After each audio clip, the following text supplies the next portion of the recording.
भक्तों राधे राधे। आपने कभी ध्यान दिया होगा कि कुछ घरों में अचानक कबूतर आकर एक शांत सा कोना ढूंढ लेते हैं, वहां थोड़ा सा तिनके जमा करके घोंसला बनाते हैं और फिर 2 छोटे छोटे अंडे रख देते हैं। कई लोग इसे बस एक आम बात समझकर छोड़ देते हैं, लेकिन क्या आपने कभी ठहर कर सोचा है कि ये छोटा सा काम घर के वातावरण पर कैसा असर डालता है? ये संकेत अच्छा है या बुरा? इससे घर में सुख आता है या कोई परेशानी बढ़ती है? ये सिर्फ एक पक्षी की आदत है या इसमें कोई बड़ा रहस्य छुपा हुआ है? आज की इस कथा में हम यही समझेंगे। आखिर जब घर में कबूतर अंडे दे जाए तो वास्तव में क्या बदलाव आते हैं? लेकिन जवाब सीधा बताना आसान होता है, समझना मुश्किल। इसलिए हम इसे कहानी के रूप में जानेंगे ताकि हर व्यक्ति चाहे पढ़ा लिखा हो या ना हो, इस बात को दिल से समझ सके। कई लोग कहते हैं कि कबूतर अंडे दे जाए तो बहुत शुभ होता है, घर में शांति आती है। कुछ कहते हैं कि यह अशुभ है, यह समस्या का संकेत है। कुछ लोग मानते हैं कि कबूतर शांति और प्रेम का प्रतीक है, इसलिए उसका घर में अंडे देना घर की ऊर्जा के ठीक होने का इशारा है। वहीं दूसरी तरफ कुछ लोग चिंतित हो जाते हैं और कहते हैं कहीं ये हम पर कोई बोझ तो नहीं डाल गया। आपने भी देखा होगा, कबूतर जहां अंडे देता है वहां रोज जाता है, बैठता है और अपने अंडों की रक्षा करता है। फिर कुछ दिनों बाद उन अंडों से 2 छोटे से बच्चे निकल आते हैं। वे बच्चे कुछ समय तक वहीं रहते हैं, फिर उड़ जाते हैं। लेकिन इस दौरान क्या आपने देखा है कि घर के लोगों के जीवन में क्या हो रहा होता है? क्या घर में खुशी बढ़ती है? क्या तनाव कम होता है? या उल्टा किसी न किसी वजह से चीजें बिगड़ने लगती हैं? कई बुजुर्ग कहते हैं जहां कबूतर अंडे देते हैं वो घर स्थिर, शांत और सुरक्षित होता है। कुछ अन्य कहते हैं यह घर की ऊर्जा में असंतुलन का संकेत है। अब आप सोचेंगे दोनों बातों में से सही कौन है? कई बार ऐसा भी होता है कि कबूतर जिस जगह अंडे देते हैं वहां धीरे धीरे गंदगी फैलने लगती है, बदबू आने लगती है, घर की तरंगे भारी होने लगती है। लेकिन कई घर ऐसे भी देखे गए जहां कबूतर अंडे देने के बाद से बरकत बढ़ गई, पैसे का प्रवाह अच्छा हो गया, परिवार में प्यार बढ़ा, काम बनना शुरू हो गया। तो क्या ये सब संयोग है या इसके पीछे कोई गहरी आध्यात्मिक या वास्तु की ताकत काम करती है? आपने कभी सोचा है कि कबूतर घरों को क्यों चुनता है? वो जंगल भी जा सकता है, पेड़ों पर भी घर बना सकता है, लेकिन वो इंसान के घर को चुनता है। ऐसा क्यों? क्या ये कोई अदृश्य संकेत है? क्या ये घर के वातावरण, उसकी ऊर्जा और उसके भविष्य के बारे में कुछ बताता है?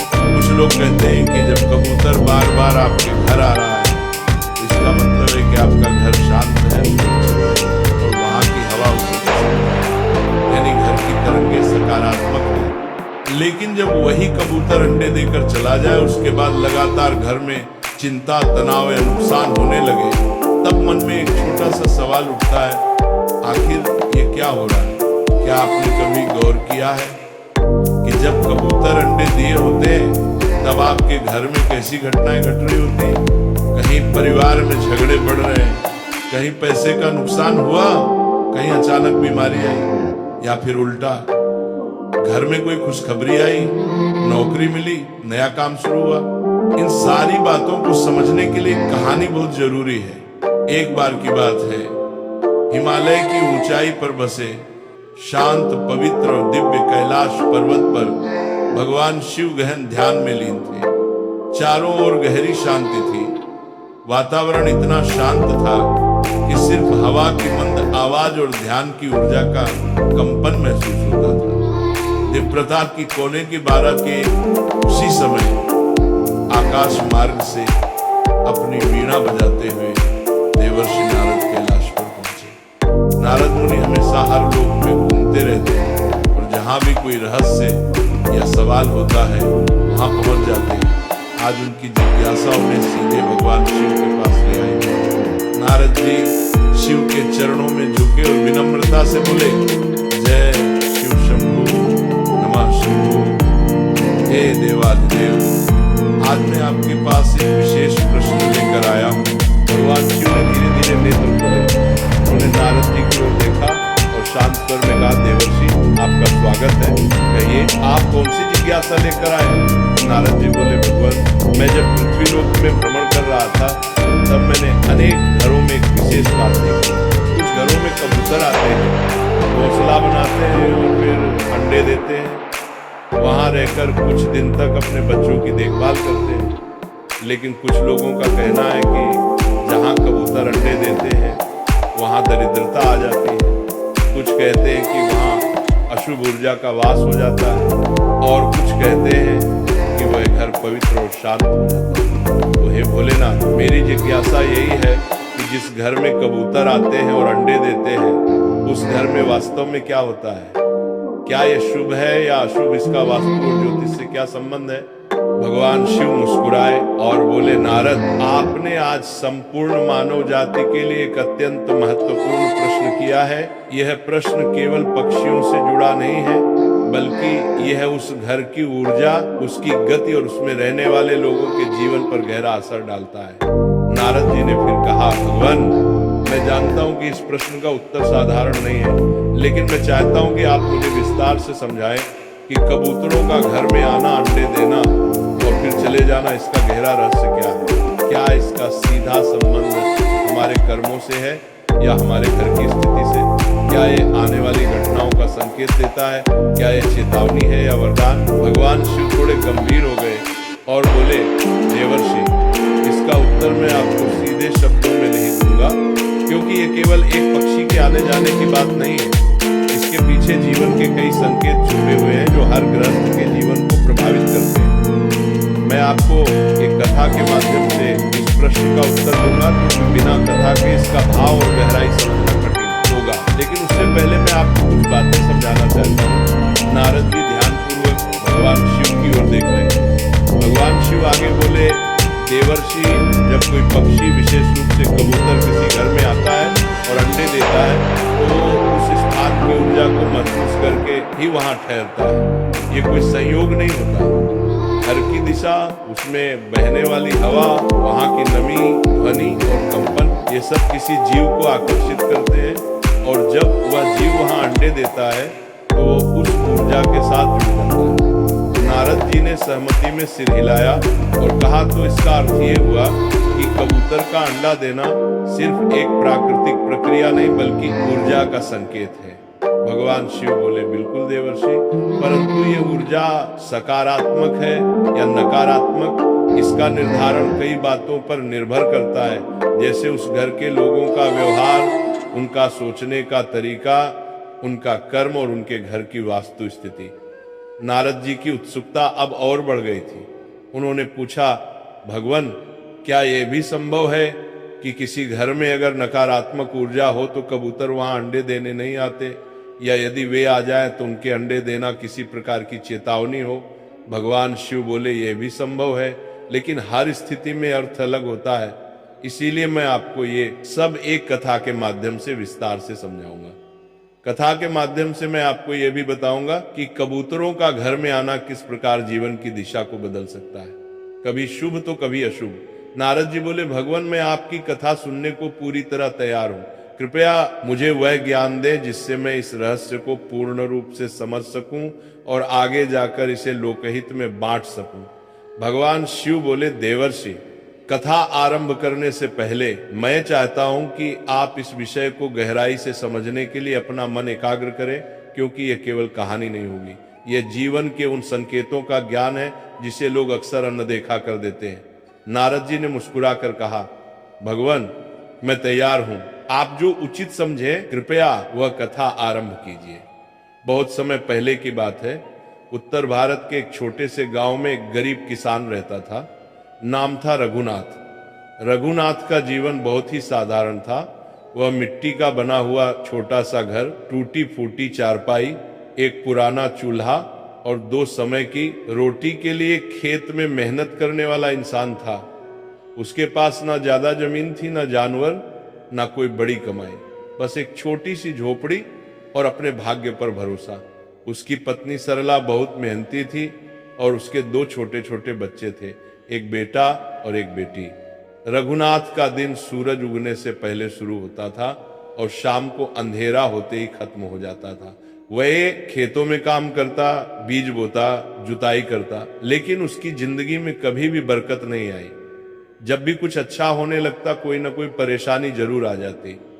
कभी सूखा पड़ता, कभी बैल बीमार हो जाता, कभी साहूकार आकर कर्ज मांगता।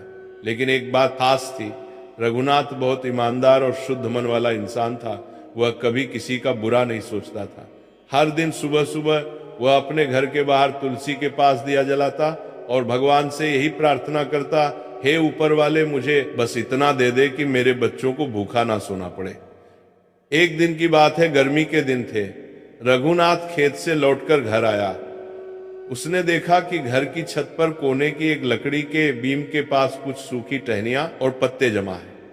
उसने पहले ध्यान नहीं दिया, लेकिन अगले दिन देखा कि वहां एक कबूतर बैठा है। फिर धीरे धीरे 2 कबूतर वहां आने लगे। दिन बीतते बीतते उन्होंने वहां घोंसला बना लिया। सरला ने रघुनाथ से कहा, देखो जी, कबूतर ने हमारे घर में घोंसला बना लिया है। अब लगता है ये यहीं रहने वाले हैं। रघुनाथ ने मुस्कुरा कर कहा, रहने दो इन्हें, ये भी तो भगवान के जीव हैं। शायद हमारे घर की शांति इन्हें अच्छी लगी हो। कुछ दिन बाद सरला ने देखा कि घोंसले में 2 अंडे रखे हैं। अब कबूतर रोज आते, बैठते जाते, उनके गुटर गूं की आवाज पूरे घर में गूंजती रहती। घर में कुछ अजीब सा बदलाव महसूस हो रहा था। रघुनाथ और सरला दोनों ये समझ नहीं पा रहे थे कि ये बदलाव अच्छा है या बुरा। पहले कुछ दिनों तक उन्हें ऐसा लगा कि शायद कुछ अच्छा होने वाला है, लेकिन फिर धीरे धीरे समस्याएं बढ़ने लगी। सबसे पहले रघुनाथ के खेत में बोए गए बीज अचानक सूखने लगे। फिर उसका बेटा बुखार से बीमार हो गया और दवाई लाने के लिए जो थोड़ा बहुत पैसा था वो भी खर्च हो गया। कुछ ही दिनों में घर में खाने के लाले पड़ने लगे। रघुनाथ सोच में पड़ गया, क्या यह सब उन कबूतरों के आने से हो रहा है? क्या यह कोई संकेत है? लेकिन उसके माँ ने कहा, नहीं, ये तो बस संयोग है। कबूतर क्या करेंगे किसी का बुरा, ये तो शांति के प्रतीक है। लेकिन गांव के कुछ बुजुर्गों ने कहना शुरू कर दिया, रघुनाथ, तेरे घर कबूतर अंडे दे रहे हैं, ये अच्छा नहीं है, ये दरिद्रता का संकेत है, जल्दी से वह घोंसला हटा दे। रघुनाथ दुविधा में था। वो कबूतरों को नुकसान नहीं पहुंचाना चाहता था, लेकिन बच्चों की भूख, पत्नी की चिंता और खुद की थकावट उसे अंदर से तोड़ रही थी। एक रात वो घर के आंगन में बैठा हुआ था। आसमान में चांद आधा था, कबूतर गुट्टर गूं कर रहे थे। उसने कबूतरों की ओर देखा और धीरे से कहा, अगर तुम्हारे होने से मेरे घर में कष्ट आ रहा है तो मुझे माफ करना, लेकिन मैं तुम्हें कैसे निकालूं? तुम भी तो मेरी ही तरह इस धरती के जीव हो। उसकी आंखों में आंसू थे। वह थक चुका था गरीबी से, सवालों से और अपनों की तकलीफ से। कुछ दिन और बीते। सरला की तबीयत भी बिगड़ने लगी। अब रघुनाथ ने निश्चय किया कि वह गांव के मंदिर में जाकर साधु बाबा से मिलेगा, जो हर शनिवार गांव के बाहर आते थे और लोगों की बातें सुनते थे। लेकिन शनिवार आने से पहले ही कुछ ऐसा हुआ जिसने रघुनाथ को अंदर तक हिला दिया। एक रात तेज आंधी आई, बारिश भी तेज हुई। घोंसले से एक अंडा नीचे गिर गया और टूट गया। दूसरे दिन वह जब उठा तो उसकी बेटी की तबीयत अचानक खराब हो गई और वो बेहोश हो गई।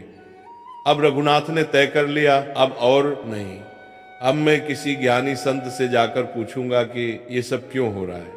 क्या सच में कबूतर का अंडा देना मेरे जीवन में कोई अशुभता ला रहा है? तभी जैसे भाग्य ने सुन लिया हो, गांव में खबर आई कि बहुत दूर से एक दिव्य संत गांव में पधारने वाले हैं। वह किसी को नहीं मिलते, लेकिन जिन्हें वो बुला लेते हैं उनके जीवन का अंधेरा खुद ब खुद हट जाता है। सुनते ही रघुनाथ की आंखों में उम्मीद की किरण जागी। वह मन ही मन सोचने लगा, अगर वे संत हमारे गांव आएंगे तो मैं उनके चरणों में बैठकर अपनी बात कहूंगा। चाहे मुझे कितनी भी भीड़ में खड़ा रहना पड़े, मैं उनके पास जरूर जाऊंगा। और जैसे ही वह दिन आया, पूरा गांव उनकी एक झलक पाने के लिए मंदिर की ओर दौड़ा। रघुनाथ भी भीड़ में था। अब कथा के उस मोड़ पर आते हैं जहां गांव में पधारे दिव्य संत जी और रघुनाथ अपनी सारी पीड़ा, अपने सारे प्रश्न लेकर उनके चरणों में जाकर बैठा। मंदिर के बाहर बड़ी भीड़ थी, लेकिन संत जी ने जब अपनी आंखें खोली तो उनकी दृष्टि सीधे रघुनाथ पर पड़ी। वे मुस्कुराए और अपने हाथ से संकेत किया, बेटा आओ, मुझे तुमसे कुछ कहना है। रघुनाथ कांपते हुए भीड़ को चीरता हुआ उनके पास गया और उनके चरणों में झुक गया। उसकी आंखों में आंसू थे। रघुनाथ बोला, महाराज, मैं बहुत दुखी हूं। मेरे घर में कबूतरों ने घोंसला बनाया, अंडे दिए, और उसके बाद से मेरे जीवन में जैसे दुखों का पहाड़ टूट पड़ा। खेत बर्बाद हो गए, बच्चा बीमार हो गया, पत्नी की तबीयत भी खराब है। कुछ लोग कहते हैं कि कबूतर का अंडा देना अशुभ होता है, लेकिन मैं समझ नहीं पा रहा कि सच क्या है। कृपा करके मुझे मार्ग दिखाइए। संत जी ने उसकी बात ध्यान से सुनी, फिर शांत स्वर में बोले, बेटा ये प्रश्न सिर्फ तुम्हारा नहीं है, ये प्रश्न तो आज हर उस व्यक्ति का है जिसके घर में कोई पक्षी, खासकर कबूतर आकर अंडा देता है। लोग बिना सोचे समझे उसे शुभ या अशुभ मान लेते हैं, लेकिन सच्चाई इससे कहीं गहरी है। सुनो ध्यान से, मैं तुम्हें 3 बातों के माध्यम से इसका उत्तर दूंगा। सबसे पहली बात यह समझो कि जो बातें समाज में फैली हैं वे हमेशा पूरी तरह सही नहीं होती। कोई कहे कि कबूतर का अंडा अशुभ है तो कोई कहे शुभ है, लेकिन दोनों ही बातों के पीछे पूरा सत्य नहीं होता। कई बार हम किसी एक घटना को देखकर किसी पूरे विषय पर निर्णय ले लेते हैं। जैसे किसी के घर में कबूतर अंडे देने के बाद बुरा समय आ गया तो वो कहता है कि ये अशुभ है, लेकिन क्या उसने कभी ये देखा कि क्या वो बुरा समय पहले से आ रहा था? क्या उसके घर में पहले ही कुछ गलतियां हो रही थी? क्या उसके कर्म, उसका स्वभाव या उसका व्यवहार पहले से ही गड़बड़ था? लोग एक ही बात को बार बार दोहराकर उसे सच मान लेते हैं, यही आधा सत्य है। इसलिए बेटा, ना तो तुरंत डर जाना और ना ही बिना सोचे उसे भाग्य मान लेना। दूसरी बात जो सबसे जरूरी है, जब कोई पक्षी, खासकर कबूतर तुम्हारे घर में अंडे देता है तो वो कोई संकेत दे रहा होता है। वो पक्षी बिना कारण के नहीं आता, वो तुम्हारे घर की हवा, शांति और ऊर्जा को महसूस करता है। अगर घर में सुकून होता है तो वो वहीं घोंसला बनाता है, लेकिन अगर घर में नमी है, गंदगी है, अकेलापन है, टूटी फूटी जगह है, तो वहां भी वो आता है, क्योंकि उसे लगता है कि यहां कोई उसे नहीं रोकेगा। अब सोचो तुम्हारे घर में ऐसा क्या था कि कबूतर आया? क्या वह तुम्हारे घर की सकारात्मक ऊर्जा से खींच कर आया, या फिर उसे लगा कि ये घर खालीपन में डूबा हुआ है? ये समझना जरूरी है। और सबसे बड़ी बात, कबूतर का अंडा तुम्हारे जीवन की स्थितियों को नहीं बिगाड़ता, बल्कि जो बिगाड़ पहले से चल रहा होता है वह उसके आने के बाद साफ दिखने लगता है। जैसे एक आईना जो घर की हालात को दिखा देता है। तुम्हारे जीवन में जो कठिनाइयां आई वो शायद पहले से आने वाली थी, लेकिन कबूतर ने आकर उसका संकेत दे दिया। अब ये तुम्हारे ऊपर है कि तुम उस संकेत को समझकर कुछ बदलो या उस पर बस डरते रहो। अब तीसरी और सबसे जरूरी बात सुनो बेटा, डरने की नहीं, समझने की जरूरत है। कबूतर बुरा नहीं होता, उसका अंडा देना भी बुरा नहीं होता, लेकिन अगर तुम्हारे घर में पहले से कोई परेशानी है तो वो बढ़कर सामने आ सकती है। ऐसे में तुम्हें घबराने की जरूरत नहीं, बल्कि अपने घर को सुधारने की जरूरत है। घर को साफ रखो, सुबह सूरज निकलने से पहले उठकर आंगन में थोड़ा जल छिड़को, तुलसी के पास दिया जलाओ, घर में सुंदर विचार लाओ, हर दिन 2 अच्छे काम करो, किसी भूखे को भोजन दो, किसी दुखी को ढांढस दो, और सबसे जरूरी बात, घर में कलह मत होने दो। जब तुम अपने घर की ऊर्जा को सकारात्मक बना लोगे तो फिर कोई भी पक्षी, कोई भी संकेत तुम्हें नुकसान नहीं पहुंचा सकता, बल्कि वो तुम्हारे लिए आशीर्वाद बन जाएगा। कबूतर अगर तुम्हारे घर में आता है तो वो ये भी दिखाता है कि वहां अब भी कुछ शेष है, कुछ उम्मीद है, तभी तो उसने उसे चुना है। तो बेटा, आप अपने मन से डर निकाल दो, जो घर जाओ और सबसे पहले अपने मन को शांत करो। अपने घर की दीवारों को नहीं, अपने मन की दीवारों को साफ करो, फिर देखना वही कबूतर तुम्हारे जीवन में शांति और समझदारी का प्रतीक बन जाएगा। रघुनाथ की आंखों में आंसू थे, उसने संत जी के चरणों में सिर रख दिया, उसका मन जैसे हल्का हो गया हो। उसे अब डर नहीं लग रहा था, बल्कि उसके अंदर कुछ बदल रहा था, सोचने का तरीका, समझने का तरीका। वो बोला, महाराज आपने मेरी आंखें खोल दी, मैं अब घर लौटकर पहले अपने अंदर का डर हटाऊंगा और फिर अपने घर को साफ और शांत बनाऊंगा। संत जी ने मुस्कुराकर आशीर्वाद दिया और कहा, जाओ बेटा, अपने जीवन को समझो और संवारो, यही सच्चा उपाय है। भगवान शिव कथा समाप्त करते हुए नारद जी की ओर देखते हैं और मुस्कुराकर कहते हैं, नारद जी, अब मैं उम्मीद करता हूं कि तुम्हारे सभी प्रश्नों का उत्तर मिल गया होगा। अब तुम्हारे मन में कोई संशय नहीं बचा होगा। नारद जी ने दोनों हाथ जोड़ते हुए भावुक होकर कहा, प्रभु आज आपने मेरी आंखें खोल दी। अब मुझे समझ में आ गया कि हर संकेत को डर की नजर से नहीं, समझ की नजर से देखना चाहिए। आपने जो बताया वो न केवल मेरी जिज्ञासा का उत्तर था, बल्कि समस्त मानव जाति के लिए एक सीख है। अब ये ज्ञान मैं पूरी दुनिया तक पहुंचाऊंगा। अगर आपके घर में कभी कबूतर आकर अंडे दे तो घबराइए मत, डरिए मत, ये मत सोचिए कि अब आपके जीवन में दरिद्रता आ जाएगी या बुरा समय आएगा। सच्चाई यह है कि कबूतर अंडा देना कोई अभिशाप नहीं होता। ये सिर्फ एक संकेत होता है, या तो आपके घर की शांति की, और या फिर ये बताने के लिए कि अब आपको अपने जीवन और घर के वातावरण को थोड़ा और सुधारने की जरूरत है। समझदारी यही है कि डरने के बजाय सोचें, सुधारें और सकारात्मक बने। जब मन और घर दोनों शुद्ध होंगे तो जीवन में सुख और शांति खुद ब खुद आ जाएगी।